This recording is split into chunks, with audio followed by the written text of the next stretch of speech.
Welcome.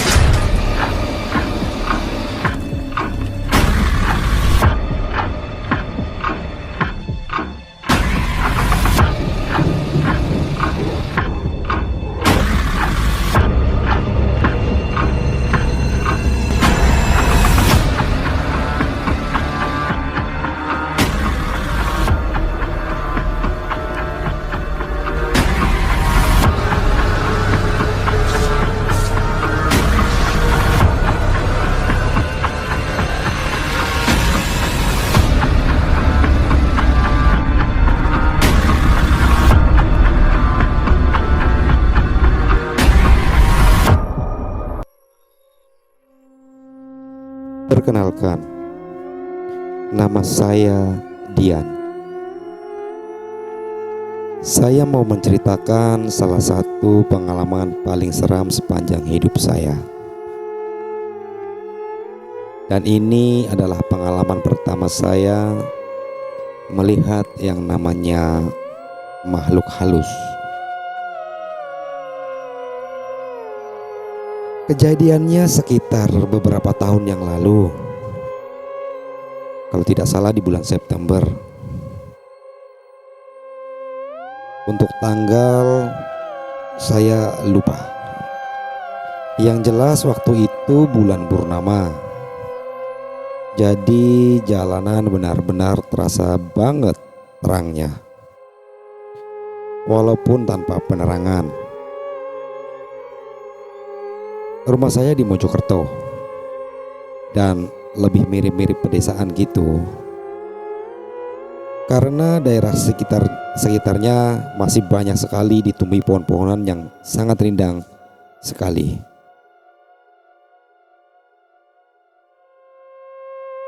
Di depan rumah saya ada pohon sawo yang sangat besar, dan menurut tetangga katanya angker, karena beberapa orang pernah melihat penampakan makhluk halus di sana.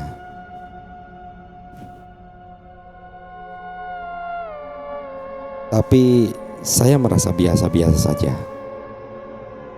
karena seumur-umur belum pernah mengalami sama sekali yang namanya penampakan makhluk halus itu.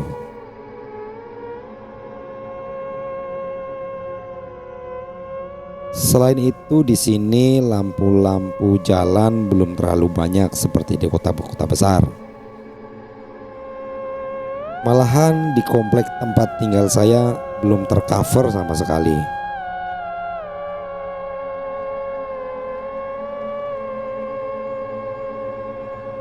Saya tinggal bertiga bersama kakak dan nenek saya. Ibu udah lama meninggal sejak saya kecil, sedangkan bapak pergi berlayar ke Karibia. Yang jelas peninggalan ibu, bapak sudah beristri lagi dan gak pernah lagi ngabarin kita berdua. Kakak saya masih SMA dan saya seharusnya SMP, tapi terpaksa putus sekolah karena gak cukup biaya. Jadi saya mengalah buat kakak saya, biar dia aja yang sekolah. Sementara saya kerja jadi penjaga toko. Jadwal kerja saya itu dari jam 9 pagi sampai jam 9 malam.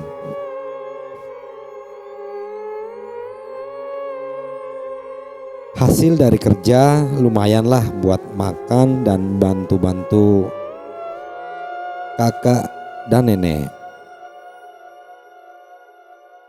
Malam sebelum kejadian, kakak saya sibuk di sekolah karena waktu itu kebetulan di sekolahnya lagi ada lomba cerdas cermat. dan ia jadi salah satu panitianya.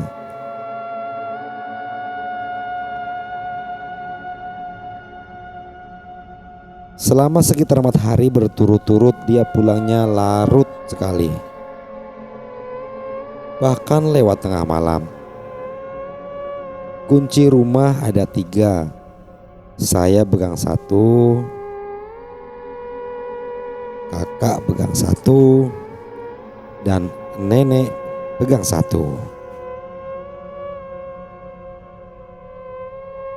Hari itu saya benar-benar pikun. Jadi kunci tidak kebawa pas saya mau berangkat kerja. Waktu itu saya disuruh ke toko agak pagi karena barang-barang pesanan majikan saya datang dan disuruh secepatnya saya untuk standby.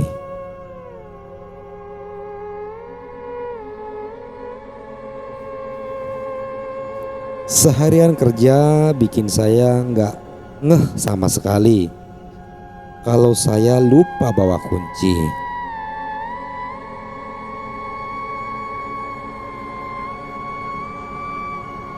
Toko saya tutup jam 9 malam dan saya bantu-bantu beberes sebelum pintunya ditutup.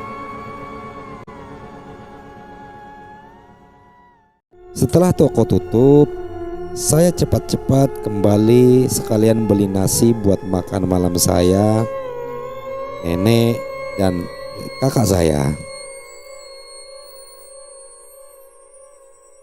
Jarak dari toko ke rumah sekitar 30 menit jalan kaki.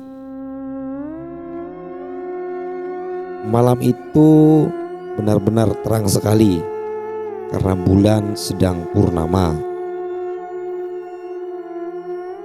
Di perjalanan, saya singgah dulu di warung Bu Eni, langganan saya buat beli nasi bungkus. Setelah itu saya melanjutkan perjalanan untuk pulang. Tidak ada firasat apa-apa sebelumnya. Sampai saya tiba di jalan masuk rumah, tiba-tiba saja saya ingin melongok ke pohon sawo yang besar, yang kata orang-orang sangat angker itu.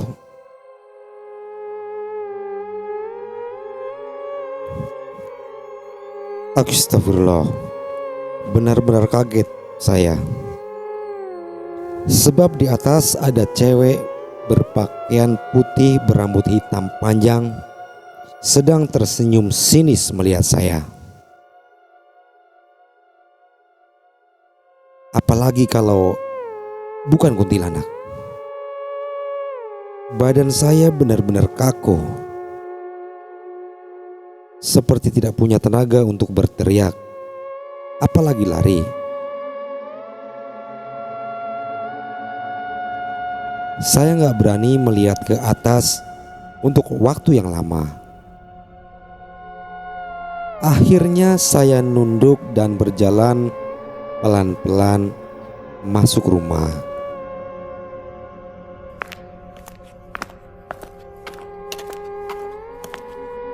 Ketika di depan pintu, saya merogoh kantong saya, tapi gak nemu juga kunci rumah saya. Saya baru sadar, ternyata kuncinya lupa di dalam kamar. Sial. Saya coba lagi memanggil-manggil nama nenek, tapi tidak ada jawaban.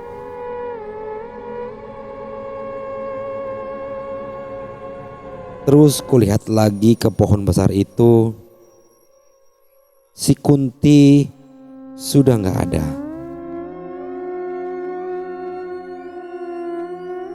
Tetapi tetap saja membuatku semakin gelisah.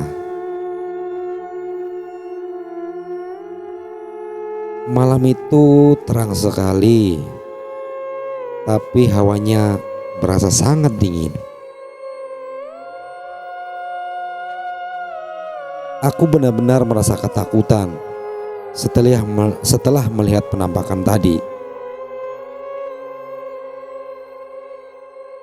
Saya juga nggak punya HP untuk menghubungi kakak saya.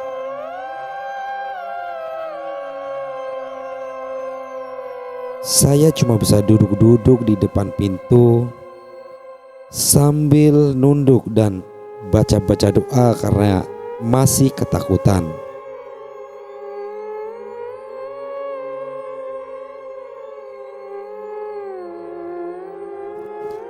Selang 20 menitan, anjing saya yang bernama Bono melolong keras sekali.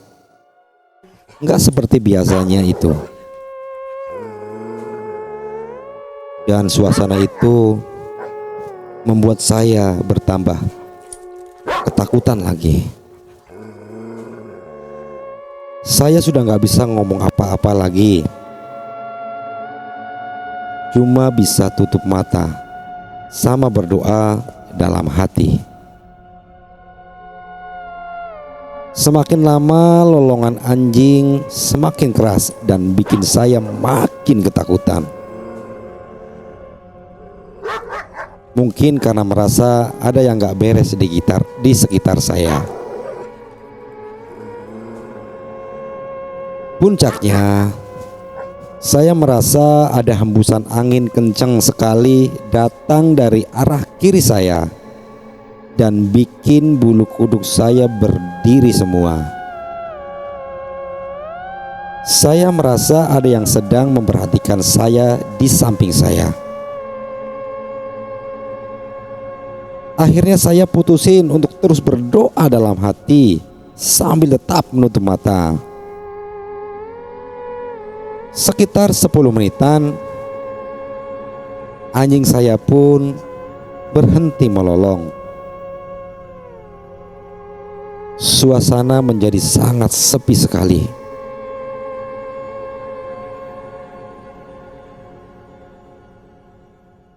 Karena sudah merasa tenang, akhirnya pelan-pelan aku beranikan diri untuk membuka mata saya. Kemudian saya pelan-pelan juga melirik ke kiri. Ya Tuhan, jarak 3 meter, Kunti yang tadi saya lihat sekarang berdiri dengan senyuman sinisnya. Alhasil, detik itu juga saya roboh di atas teras karena gak sanggup lagi melihat mukanya yang hancur dan terlihat berlumuran darah.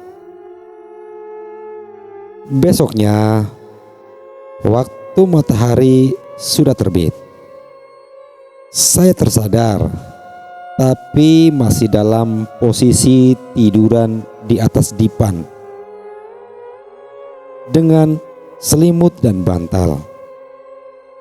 Buru-buru saya gedor pintu masuk rumah karena terkunci dari dalam. Setelah saya berhasil masuk, saya bertanya sama kakak, kenapa saya bisa berada di luar? Dan dia menjawab kalau kemarin dia lihat saya tiduran di teras. Demikian dan terima kasih.